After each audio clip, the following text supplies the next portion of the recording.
But whether or not these higher prices are still good to buy is what we'll get Naveen Mathur to tell us.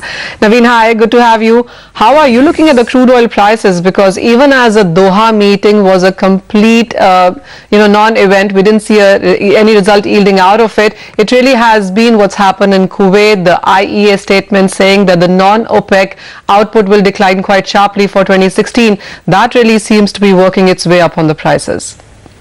Absolutely, Manisha. I think the crude oil prices are looking for any news which are coming onto the market, and that's why they're rebounding up. We saw the markets on the downside. They touched $40, $41 after this OPEC meeting on Doha, which failed to come out with a conclusion.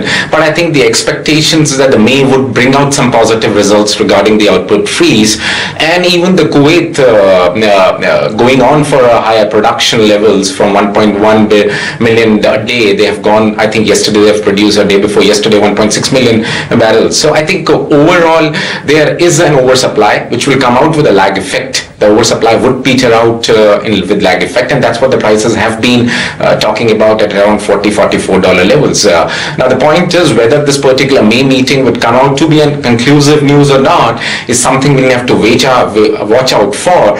But overall, I think going forward the markets must stabilize at around $44, $45, $46 levels in the intermediate term, holding on to the news for the May OPEC and non-OPEC members meet, which again can bring out some kind of volatility on the crude oil prices. For the intraday on MCX, one can buy the contract at around 2930 levels, stop loss at around 2870, and targets on the upside can be seen in a range of around 3010 levels, Manisha. Absolutely. Just to put it on record as we talk, these are the highest levels in 2016 that you have seen coming in for the crude oil prices. 46 for Brent and 44 for the US crude there. But the gains have continued for gold and silver as well. And Naveen, do you think it's a good time especially to buy silver? Manisha, yes, the gains have been largely because of the dollar depreciation which we have seen over the last few months, and predominantly the reason being the Fed going on to the gradual increment in the Fed interest rate. They're not aggressive right from day one when they announced the policy in December 15 of monetary tightening. The projections were that there will be a kind of a gradual approach to the federal rate increase, but somehow the expectations in the market were that around 3 to 4 times in 2016 the markets may see an upside of 25 basis point increase in this particular calendar year.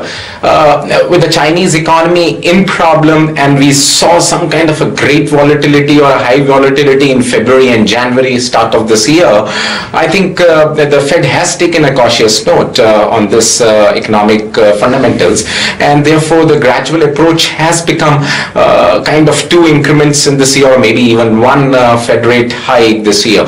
Yesterday also the statements coming out from the New York Fed president or the Boston Fed president were conflicting. The other one was saying about that there can be a high, and from the New York president it was talking about that we need to be cautious on the Fed increase. So I think overall fundamentals still remain very fragile in the global markets, and Fed would be watching that. With that view, the dollar may continue to be slight weak from where we are, and therefore we feel the dollar denominated commodities would go on the upside.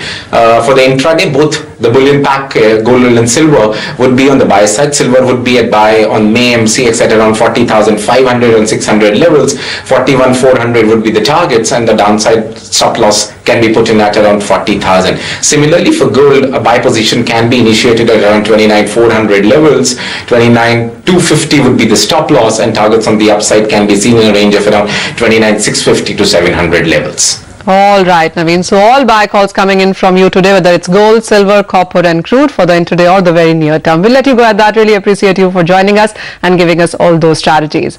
With that, it's a wrap up on this edition of Closing Bell. But after